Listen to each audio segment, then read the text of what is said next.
en Es Radio, en Casa de Herrero, con Luis Herrero. Muy buenas tardes, señoras y señores. Bienvenidos al atardecer de este martes, día 4 de julio de 2023. Ustedes ya saben que una de las novedades inéditas que tenemos en esta campaña electoral es que por primera vez un medio de comunicación, el ABC, va a publicar todos los días los trackings que está haciendo la empresa demoscópica GAT3 que preside Siso Michavila, que es una de las empresas que tienen en este momento mejor reputación porque se apuntó un tanto en las elecciones del 28 de abril y cuadró los resultados. Ayer, cuando les comentaba que se habían publicado 6 encuestas, les decía que sorprendía mucho que GAT3, la encuestadora del diario ABC, la que preside Michavila, se diferenciara de las demás en dos casos, en dos asuntos concretos. Primero, era la que mejor trataba al Partido Popular, le daba una cosecha que estaba por encima de los 150 escaños, por lo tanto reflejaba un nulo desgaste después de todos los rifirrafes que ha mantenido el Partido Popular con Vox, y en segundo lugar era también la encuesta que valoraba con menos intensidad el estado de salud de Vox, ¿no? Es decir, es la que le daba menos escaños de las 6 que se publicaron. Bueno, pues hoy, fiel a su palabra, lo que hace el diario ABC es que publica el tracking de hoy. Cómo se han movido las posiciones de ayer a hoy. Y la verdad es que sorprende que el Partido Popular siga subiendo, ha subido 2 décimas en un día, lo cual le sitúa en 154 escaños, y el Partido Socialista baja 2 décimas, pasa del 28,4 al 28,2 y se queda en 106 escaños. Esto quiere decir que si fuera verdad, esta medición fuera correcta, el Partido Popular sacaría 48 escaños de diferencia al Partido Socialista, que sería la segunda fuerza más votada. Y por lo que respecta a Vox, que nos interesa mucho, porque ya saben ustedes que aquí mayorías absolutas no va a haber, y por lo tanto el Partido Popular va a tener que mirar a Vox a ver si hay o no hay posibilidad de acuerdo. Vox se mantiene exactamente igual que ayer, no se mueve ni siquiera una décima, tenía el 11,5 y sigue en el 11,5. Lo que pasa es que ahora se cierra la horquilla y ya lo que hace GAT3 es que le atribuye sin discusión el número de 27 escaños. Es la única encuestadora que le da a Vox, al Partido Abascal, menos de 30. Bueno, este es el cuadro de situación. ¿Y por qué se lo cuento? Pues porque en este ambiente bastante triunfalista, si estos resultados electorales al final se confirmaran el día de las elecciones, el Partido Popular sería el gran vencedor de esa noche electoral. Otra cosa distinta es que tuviera que llegar a acuerdos con Vox, esto no se lo quita nadie, ¿no? Pero bueno, es evidente que yo creo que en Génova, aunque te digan que no, ellos firmarían en este momento este resultado. Y esto se ha notado en el tono con el que Núñez Feijóo, el presidente del partido, hoy ha presentado en sociedad su programa electoral. 365 medidas. Propone grandes acuerdos con el Partido Socialista en materias como vivienda, como educación, como sanidad o como violencia machista. Y luego, por aquello de hacer una receta más personalizada, se compromete a garantizar el equilibrio lingüístico en las comunidades bilingües, se compromete a recuperar los delitos de malversación y de sedición en el Código Penal, se compromete a garantizar la independencia judicial con una reforma de la ley orgánica correspondiente y también a prestigiar las instituciones. Y aquí es donde ha adquirido el primer compromiso concreto. Las instituciones son de todos y tenemos que volver a prestigiarlas. Y lo haré. Para que se me entienda, no habrá un Tezanos en mi gobierno y su cese será el primero en el Consejo de Ministros. Bueno, pues ya sabéis, Tezanos, que ha sido señalado como la primera víctima si hay alternancia de poderes y Feijóo después del 23 de julio se hace con las riendas del gobierno. Naturalmente, cuando un medio de comunicación está resumiendo el programa electoral de un partido, sabe, yo desde luego sé, soy plenamente consciente de que estoy en el territorio de la propaganda política, que va a decir un candidato a ganar las elecciones cuando presenta su programa y cuando nos dice qué es lo que hará si él se hace con el control del Boletín Oficial del Estado. Pues solo cosas positivas. Y el señor Núñez Feijóo pues ha adquirido algunos compromisos especialmente, digamos, llamativos, no porque sean nuevos. Yo creo que si repasáramos la hemeroteca, todos los que han estado en trance de hacerse con el poder han dicho cosas parecidas. Pero bueno, es la primera vez que el señor Núñez Feijóo tiene la posibilidad de encarnar ese papel, es decir, de candidato favorito a presidir el gobierno. ¿Cómo ejercerá ese gobierno? Escuchen. Las vendetas el sectarismo y los egos, pretendo que se vayan también con el actual presidente y el actual gobierno. Así que quiere cambiar de estilo. Esto cuadra mucho con una cosa que está repitiendo hasta la saciedad cada vez que le hacen una entrevista en esta larga precampaña, y es: yo no soy Sánchez, yo no soy igual que Sánchez, por lo tanto tengo que diferenciarme también a la hora de ejercer el poder con Pedro Sánchez. Pero claro, el poder no se alcanza, o sea, el poder se puede alcanzar de dos maneras, como ustedes saben muy bien: o bien porque uno alcanza la mayoría absoluta, en cuyo caso se acabó la historia, o bien porque sin alcanzar la mayoría absoluta tenga que llegar a acuerdos con otras fuerzas, acuerdos para que se abstengan o acuerdos para que apoyen la investidura. Y todo parece indicar, salvo que cambie mucho el percal, que no parece de aquí al día 23 de julio, porque quedan 19 días para la fecha electoral, que esta va a ser la circunstancia que nos toque vivir el día 23, es decir, habrá que llegar a acuerdos. Y el señor Feijóo tiene una idea muy clara, y es: hombre, a mí no me gustaría llegar a acuerdos con Vox, esto ya lo he dicho muchas veces, me gustaría no tener que recurrir a esa especie de, en fin, de comodín de la baraja, y por lo tanto le pido al Partido Socialista que se abstenga. Lo ha dicho hoy de esta forma. Sánchez es el primer presidente que aspira a serlo perdiendo, y debe ser el último. En lo que a mí dependa, así será. Si gano las elecciones, llamaré al líder del Partido Socialista Obrero Español, sea quien sea, para que me deje gobernar. Y si no lo hace, llamaré a todos y cada uno de sus varones para que le convenzan. Les puedo asegurar que tiene algunos sensatos, aunque ya quedan pocos. Bueno, yo me apuesto con el señor Feijóo pincho de tortilla de cañas, y él tiene a bien aceptarme la apuesta a que ninguno de los varones que respondan a su llamada, si es que hay alguno que se pone al teléfono, que vaya a tratar de convencer al señor Sánchez de que se abstenga. Si lo hace, lo hará por convencimiento personal, no porque Feijóo se lo pida en esa llamada telefónica. En todo caso, da igual, porque todo el mundo sabe que Sánchez es una persona tozuda.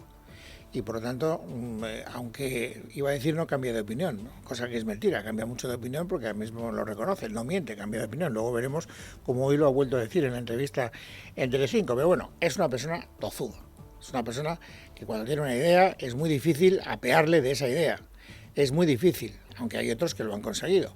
Y una de las ideas fijas que tiene el señor Sánchez es que en ningún caso se va a abstener. Aunque gane Feijóo, no se va a abstener.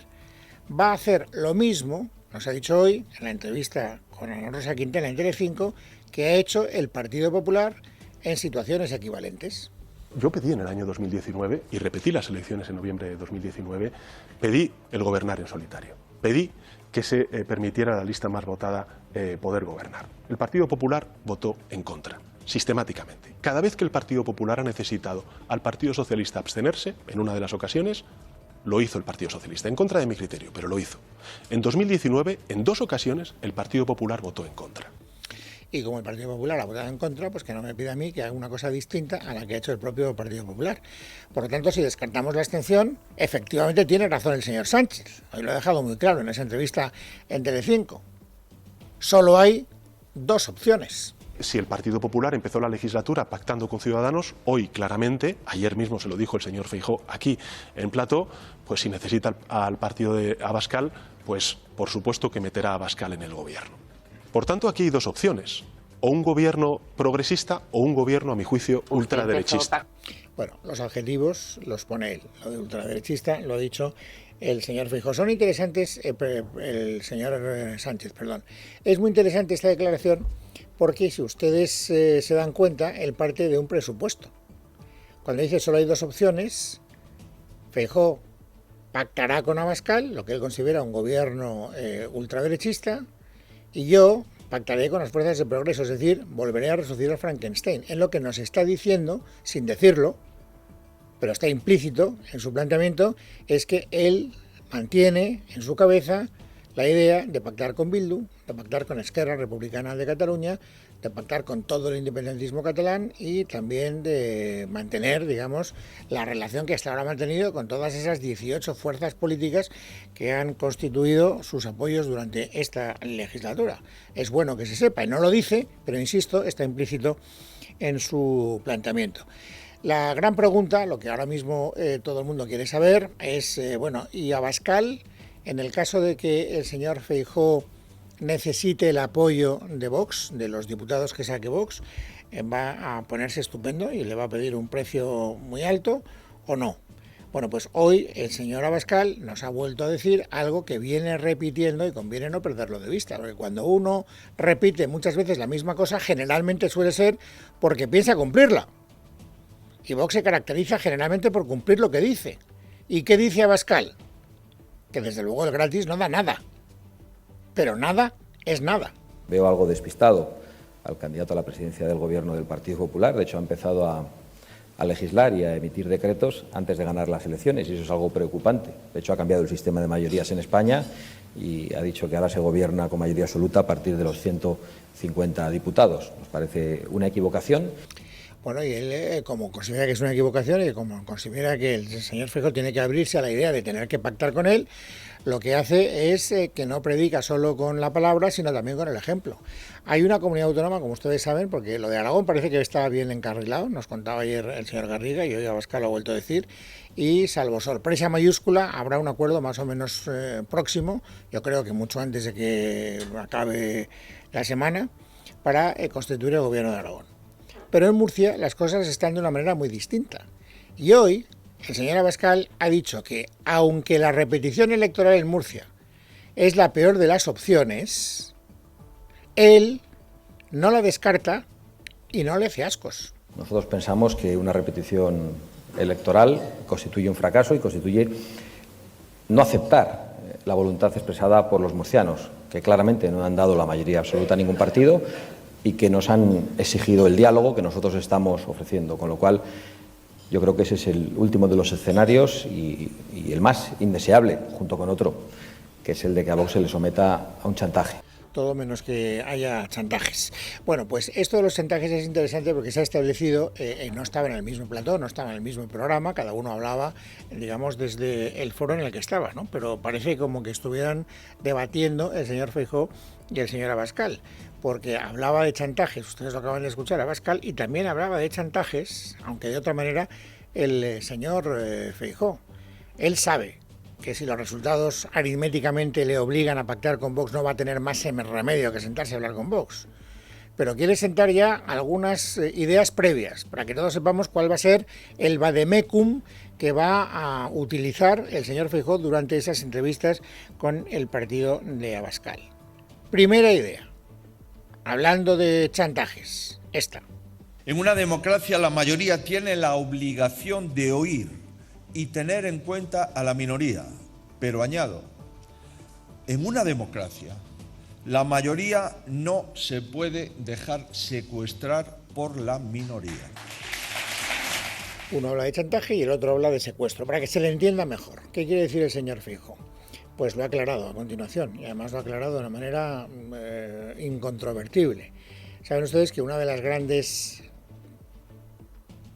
demandas que se le ha hecho al señor Sánchez durante esta legislatura es, hombre, cuando ha habido tantas desavenencias entre los miembros de Podemos y los miembros del PSOE, el presidente del gobierno debería haber podido ejercer una facultad que la Constitución le otorga, que es la de destituir a un ministro.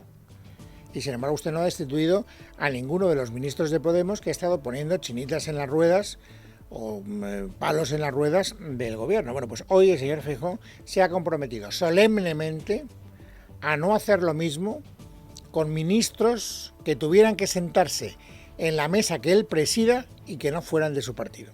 Que nadie cuente conmigo para mantener en sus puestos a quienes cometan aberraciones como la ley del sí es sí. Y por supuesto que nadie cuente conmigo para nombrar en ningún sitio a españoles contrarios a la Unión Europea, a la OTAN, al apoyo a Ucrania o a la misma defensa de la soberanía nacional que recae en todos los españoles. Una vez más, como ustedes ven, la vuelta a la misma idea. Yo no soy Sánchez, yo no gobierno como Sánchez, yo no haré las cosas que ha hecho Sánchez. Haré un gobierno infinitamente más limpio, más neutral. Algo que naturalmente a la izquierda no le compran. Hoy ha hablado Yolanda Díaz del señor Feijóo. ¿Y qué es lo que ha dicho Yolanda Díaz de Feijóo? Pues esto. Lo que está haciendo el señor Feijóo, bueno, es muy impropio de un demócrata. Lo que estamos viendo es que el señor Feijóo, la única aportación que le ha hecho a nuestro país es meter a los ultras en sus gobiernos. Bueno, una y otra vez la misma cantinela. Hoy, en la entrevista con Ana Rosa Quintana, Pedro Sánchez ha querido también sumarse a esa especie de linchamiento verbal contra el señor Feijóo. Y una de las cosas que ha dicho Sánchez de Feijóo es que generalmente es una persona que falta el respeto a sus adversarios. Escuchen. Pero yo soy una persona educada, respetuosa. Yo siempre recuerdo, hay gente que me dice, Pedro, es que pareces un poco frío. No, mire, digo, yo soy presidente del gobierno. Y como presidente del gobierno yo no puedo entrar en algunas dinámicas, en algunos insultos. El escuchar al líder de la oposición decir aquí, ayer, este personaje, refiriéndose al presidente del gobierno de España y a mí me parece que es una falta de respeto. Bien, no entraremos en el juego de ver quién le falta el respeto más a quién cada vez que hay unas declaraciones políticas. Insisto, no entraremos en ese juego por mucho que tenga la tentación ahora de dejarme llevar por lo que me apetece. Hay algunas cosas interesantes también en la entrevista que le ha hecho Ana Rosa Quintana al presidente del gobierno. Esto yo lo comentaba antes en voz alta. Esto de las entrevistas continuadas diarias al presidente del gobierno se ha convertido en un ejercicio de alto riesgo para los entrevistadores. Porque Sánchez se ha ajustado a un formulario y siempre repite las mismas cosas. Y por lo tanto, aquí de lo que se trata no es de medir las respuestas de Sánchez, que ya conocemos de antemano, porque las conocemos todas de antemano, sino medir el grado de agresividad, el grado de no complacencia, el grado de, en fin, de belicosidad periodística de los entrevistadores, lo cual me parece una absoluta necedad.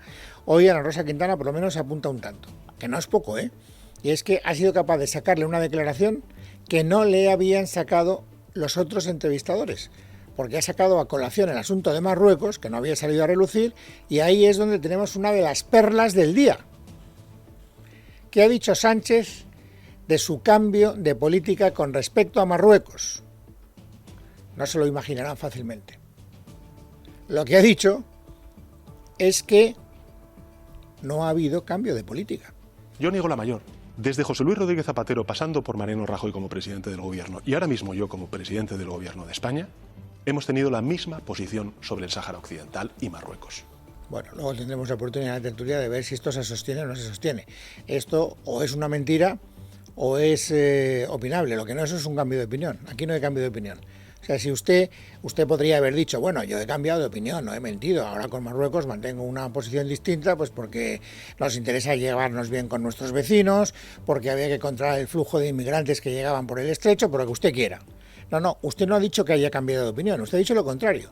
Usted ha dicho que no ha cambiado de opinión, que su opinión sigue siendo la misma, que además es la misma que sus antecesores, que no ha habido cambio de política en Marruecos. Es muy arriesgado lo que ha dicho el señor Sánchez. Insisto en que luego lo analizaremos. Saben que una de las cosas que se habían especulado, con las que se había especulado mucho, hablando del cambio de opinión, del cambio de política de España con respecto a Marruecos, es que en el móvil, en el teléfono móvil del presidente del gobierno había datos que los que espiaron su teléfono a través del programa Pegasus, presumiblemente el propio Marruecos le había detectado y por lo tanto estaba siendo víctima de un chantaje. Hoy Ana Rosa le ha preguntado por el contenido del móvil. ¿Es verdad que tenía usted cosas comprometedoras en el móvil que le obligó a cambiar de política con Marruecos? Respuesta de Sánchez. Aquí el señor Feijóo ayer deslizó, bueno, vamos a saber, no sabemos exactamente qué hay en el móvil del señor Sánchez. En el pasado, sí hubo un presidente del gobierno que salió en los medios de comunicación SMS de apoyo a un corrupto como fue Bárcenas. El problema es que hoy no tienen nada contra mí. ¿Sabe por qué? Porque yo soy un político limpio. No soy perfecto, pero soy limpio. Y esto es lo que ha llevado a muchos medios de comunicación a titular por esta línea. De las declaraciones del señor Sánchez, lo que más se ha repetido en los titulares que yo he leído es precisamente eso. Se considera un político limpio. Lo importante es que así lo entiendan las personas que tienen que depositar su papeleta el día 23 de julio en las urnas. Bueno, en todo caso, como ven ustedes, una jornada más de precampaña electoral, muy parecida a la de ayer y me temo que muy parecida a la de mañana. Hoy, si abandonamos este flanco informativo, nos encontramos con una novedad. Una novedad, todos los meses actualizamos los datos del empleo, del paro, como ustedes vean. El desempleo ha descendido en 50.300 personas en el último mes y ya se sitúa en una cifra que sigue siendo abultadísima, 2,7 millones de parados, pero es una cifra más baja que en meses anteriores. Y eso es lo que ha llevado a Yolanda Díaz y a Isabel Rodríguez, es decir, a Sumar y a Podemos, a rivalizar a ver quién se tiene que colgar la medalla, no se lo pierdan. Escuchen con atención, y llamamos atención sobre todo en las últimas palabras de la frase, de las consideraciones que va a hacer ahora Yolanda Díaz, para que vean dónde está el truco. Queda mucho por hacer, pero hoy los datos son muy positivos. Baja el paro, crece el empleo y además crece el empleo de calidad. Si me permite, creo que nos decían que el paro en España, ¿no?, era como una especie de maldición divina, ¿no?, y estamos demostrando que se puede actuar sobre él, y el reto de país que tenemos ahora mismo, y ahí estamos desde Sumar, es converger con las medias de la tasa de paro europea. Ahí estamos los de Sumar. Si convergemos en las tasas de paro de los países de la Unión Europea, será gracias al esfuerzo de Sumar. Esto es lo que a mí me llama poderosamente la atención, porque el gobierno es un gobierno mayoritariamente socialista, y eso es lo que ha querido poner en valor la ministra portavoz del gobierno, Isabel Rodríguez, que ha valorado muy positivamente estos datos, pero dejando muy claro que esa mejoría procede del esfuerzo del gobierno que preside Sánchez. Hoy se han recibido esos datos de empleo en nuestro país, siendo este semestre el mejor de la historia, con un incremento de 448.000 afiliados. Es decir, entre enero y junio de este año se han creado en nuestro país casi los mismos empleos, los mismos puestos de trabajo que en todo el año 2022. Por tanto, una reforma de éxito. Hablaba de la reforma laboral, que es una reforma que impulsó Yolanda Díaz, pero que naturalmente secundó el gobierno en pleno. Bueno, ¿es oro todo lo que reluce? Habría que preguntarse. Es decir, ¿estos datos son tan positivos como han coincidido en valorar Yolanda Díaz e Isabel Rodríguez? Respuesta: pues no, no es oro todo lo que reluce.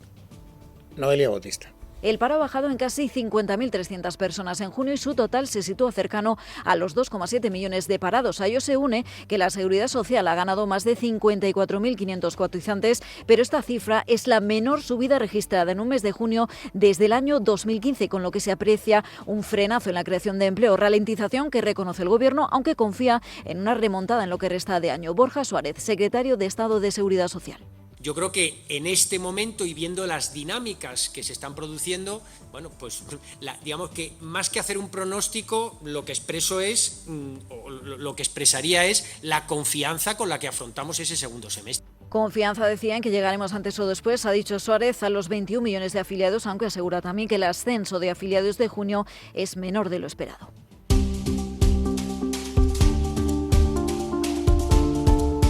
Martes 4 de julio de 2023. Vamos, amigos, ahora a completar el paisaje informativo sobresaliente de este día. Carmen Arreaza, bienvenida, buenas tardes. ¿Qué tal, Luis? Buenas tardes. Las mascarillas dejarán de ser obligatorias en farmacias, hospitales, residencias y otros centros sanitarios al declarar el Gobierno el fin de la emergencia sanitaria por la pandemia de coronavirus. Es la última de las medidas de carácter general para evitar contagios de COVID y que ha aprobado hoy el Consejo de Ministros, como ha comunicado el ministro de Sanidad, José Miñones. Hoy, en el Consejo de Ministros del día 3 de julio, pues hemos acordado 3 años después del comienzo de la pandemia, pues el fin de la crisis sanitaria ocasionada por la COVID-19, así como también hemos dado acuerdo para que, además de que caigan todas las medidas extraordinarias que hubieran sido acordadas ligadas a esta crisis sanitaria, y con especial atención, como era así también muy esperado, la obligatoriedad de la mascarilla allí donde se mantenía dicha obligatoriedad en los espacios correspondientes.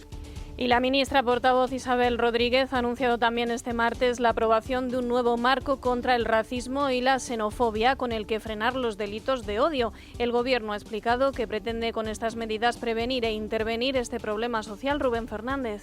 Buenas tardes. El mismo gobierno que declinó aprobar más medidas contra el racismo tras los gritos contra Vinicius ha aprovechado el último Consejo de Ministros para aprobar un nuevo marco contra los delitos de odio. También ha instado a la Fiscalía que se cierren 2 perfiles de Twitter, uno de Instagram y otro de Telegram, donde dicen se difunden vídeos contra los inmigrantes. Isabel Rodríguez, la portavoz, ha aprovechado la ocasión para, de forma velada, vincular los delitos de odio con Vox. El odio no surge espontáneamente, el odio en muchas ocasiones se alimenta.